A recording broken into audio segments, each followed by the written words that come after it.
You know, lately my sleep schedule and my uploading schedule has been trash, but especially my sleep one. Whether it be overthinking, playing video games, or just on my phone too much, your boy has not been able to sleep.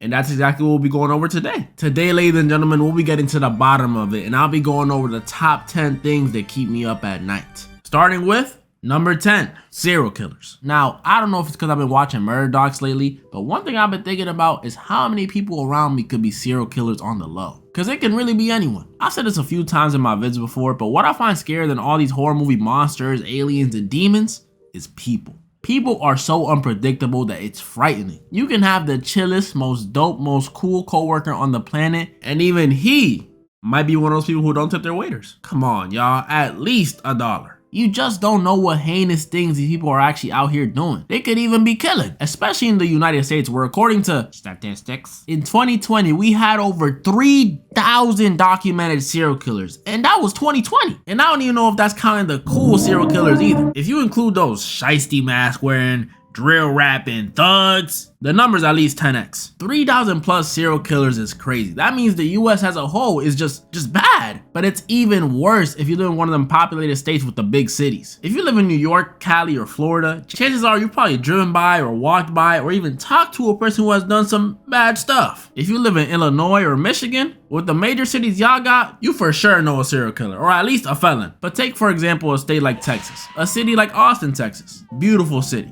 good food, some strange people, but they're good people. But even they have their problems. Don't mean to scare my Texas viewers who don't know, but did y'all know there's a potential serial killer running around Austin, Texas, like right now? An active serial killer who the police haven't caught? Potentially. I don't mean to go all Shane Dawson conspiracy theory on y'all, but a lot of people in Austin seem to think the same thing, and that is terrifying. I've literally been to Austin. I was there this year for DreamCon, meaning in my time in the streets of Austin, there was a chance I walked past this dude. I'm over here trying to get a pickle RDC, and this dude was behind me, heavy breathing in one of them killer POV shots with the cameras always swaying. That's terrifying. And he probably looked like a regular dude too, someone I wouldn't have noticed. Could have been the Uber driver I had, could have been that homeless dude outside the In-N-Out, or it could have been one of the 2,000 dudes wearing the Akatsuki outfit at DreamCon. Now apply that uncertainty to wherever you live, and that's how you get like me at night. It's scary, man, it's scary. That's why I don't understand how racist people could be so dumb and be suspicious of one race or whatever. Cause like, come on, bruh. Just limiting your suspects. The next Joe Goldberg don't gotta be Jewish. He might be Joe Smith, or Joe Diallo, or Joe Jong-un, I don't know. Number 9, Donkey from Shrek. Now, I love that. Matter of fact, all 4 of the movies. I'm excited for the 5th one. But one question that plagued my mind since watching Shrek 2 when I was a kid is, how did Donkey impregnate the dragon? Like, bro, I don't judge height differences in couples at all. But come on, dog, you see it. And I know this is gross to think about, but like, he just walk in there and pour one out? I don't know. I'm just confused. I had a McDonald's toy, one of the donkeys when I was little, and I've just had questions since then. Number 8, crows. Now you see, my whole life I had heard crows were smart creatures. They can solve puzzles, host funerals, remember faces, a bunch of cool crow stuff. But did y'all know these dudes can hold grudges for up to 17 years? 17 years! Some of y'all watching this video ain't even been on this planet for 17 years. When I found out this info, I was terrified. I knew crows were a bad omen, but I didn't know they were also the pettiest damn animals on earth. They're giving Hispanic women a run for their money. If they holding grudges for 17 years, that means you could be a 1-year-old baby who does something mildly bothersome to a crow one day, and that crow will not forget. That crow will spend the next 17 years calculating, remembering, plotting, till one day on your 18th birthday, you're walking home from class and hear something in the alley next to you. This is just in, folks. 18-year-old found dead in local alleyway after local bird snapped. The bird is now in custody, and he says he did it because he got, and I quote, left on red. Tragic. Number 7, cringe moments. Another thing I constantly think about before bed is cringy moments. Like, y'all know those moments in life where you did something so stupid or so embarrassing or so, oh, why did I cut my hair like that, man? Those moments, them regrettable ones. Luckily for me, I never had no cringy phase or cringy body pillow or even did a cringy musically dance back in the day. Except there's definitely a video of me doing the Harlem Shake when I was 9 somewhere on the internet. But one thing that did always happen to me that was so embarrassing was them awkward waves. Like, y'all know when you would be in class or in the halls and you would see someone look at you, smile, and wave. And of course you're gonna wave back because you're not rude. But in the back of your mind while waving, you're like, yeah, I've seen this person, but they don't really know me like that. So why are they waving at me? Oh my gosh, your hair looks great.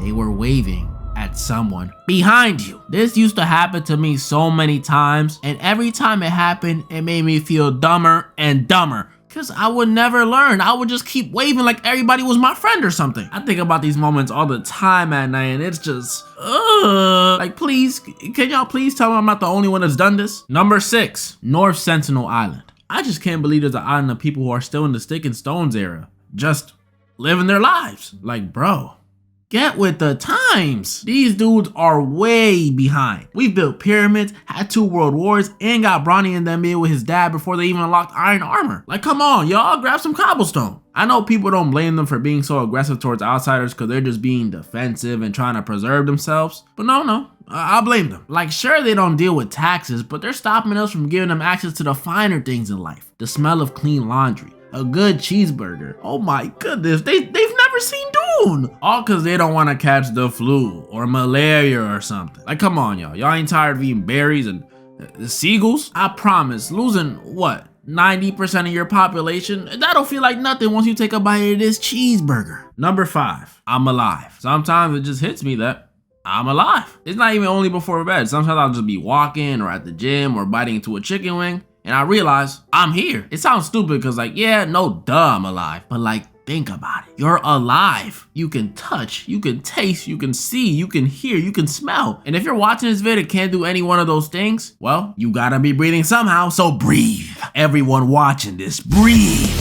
It's not even how I'm here, because I know that already. Thank you, Lord. It's more like, I'm here, you know? It's weird. Number 4, aliens in space. These last few years, there's been a lot of talk about aliens on the news, and now more than ever are they talking about it. It feels like every day I see something new about them. They above New York, above the Capitol, above McDonald's drive-thrus. It's ridiculous. They spent all these years secluded and mysterious, and now the second the government says something, these dudes want to pop out and do all this attention seeking? It's insane, because when I was younger, I would have ate all this up. Pause. All those abduction story videos, the Travis Walton one, those top 10 UFO sighting videos, sorry, UAPs, and even those hoax videos. I believed it all. But nowadays, call me a contrarian or the biggest hater ever, but now that everyone's talking about them, I ain't buying this. Well, I won't say I ain't buying it. I'ma just say I'm a bit skeptical. They're saying they come from the ocean or live in the ocean, which is sure, there's a lot of ocean we don't know about, so I can see why they would pick it. Jellyfish are pretty cool. But they also saying these dudes have known about them for a minute, and they might even predate us, which begs the question, why haven't they just blown us up? If they can travel through space, somehow live in our oceans, and go uncontested by world militaries for possibly centuries, it's safe to say they can pull a freeze on us easily. So like, why are they just observing us? It's like that SpongeBob episode. He's just standing there, menacingly. Like, what do y'all want? Like, if their goal is to protect us, they're doing a pretty bad job. If their goal is to conquer us, they're doing a pretty bad job. And if their goal is to assimilate into society and live amongst us, then they better off nuking us. Because here on Earth, we've had a long history of treating people who are different than us not so good. I mean, it took hundreds of years for people who look slightly different to be treated like they were people when they were literally people. So if them big-headed, big-eyed, gray-skinned little dudes who aren't people think they can just try and walk up into our society with no form of pushback, they gonna have to think again. There's gonna be at the very least a segregation part 2 if they touch down. I'm sorry, it's just a process kind of thing. But hey, if there isn't one and y'all just slide on in, I hope y'all are at least some cool aliens and not like fallen angels or the human-eating kind. Or even worse, them banana-loving ones from Don the Don. Please don't be those. Number 3, butterflies taste with their feet. So like, they cribs gotta be really clean. Number 2, time. Time is something that everyone, and I mean everyone, no matter if you're rich or poor, has a limited amount of. And oh my goodness, does it move fast. Like, bro, I swear I was just 9 years old playing Smash Bros with my cousin. Now I'm paying bills? It's just so weird how time moves, man. Everything that's considered new right now will be considered old in just a few years. Like, even shows I grew up watching. Some of the younger viewers will be like, huh? Chalk Zone? Ain't that one of them 1960s shows? And I'm only 22. There should be no reason my Discord is calling me Unk. And that's just a cycle. Them youngins become old and them non-existents become youngins. I just hope when I'm old, I'm still functional. I don't care about looking good. I want to be able to not have someone change my diaper, bro. That's weird. And the number one thing that keeps me up at night will be revealed after honorable mentions. Let's go.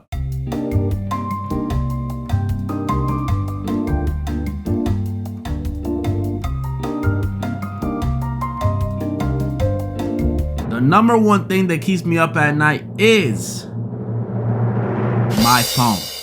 I'm always on my phone. If I'm not working on a vid, grinding for dark matter, or protecting Gotham, I'm on my phone. Our phones at this point are an extension of us. They're a part of our body. When we wake up, we look at our phones. When we eat breakfast, we look at our phones. When we're on the bus, when we're at work, when we take dumps, unless you're mid-wipe, most of us look at our phones. Our phones went from these gigantic bricks that we used to communicate to these petite devices that hold so much information, so much opportunity, so much power that it's mind-blowing. You can learn skills on your phone, make money on your phone, find love, all up on your phone. But all these good things these new phones gave us access to turned into a problem real fast, because our phones also gave us access to the thing that keeps me up at night: endless entertainment, mobile games, music, and the worst one, social media. Now, I love social media. It's literally my dream job. Thank you guys. But when I'm up at 4 a.m. watching one of those 40-minute plus South Park breakdown videos, it feels like it might be a legitimate issue. But out of all the social media apps, TikTok is the worst of them. Oh my goodness, I probably deleted and reinstalled this app more than 50 times. I'm not exaggerating. Whether it be watching them satisfying videos, anime edits, or watching some old stitches with that one strong gymnast girl. Does anyone know if she's doing okay? I haven't seen her in a minute. This app be having me hooked. If you're trying to get anything done with your day, delete this app, or at least hide it from your home screen, because it could get bad fast, especially at nighttime. It always starts with one thought at night. It's 12 a.m. I'm like, all right, I'm gonna scroll for 5 to 10 minutes, hop off, and go to bed. Then I scroll.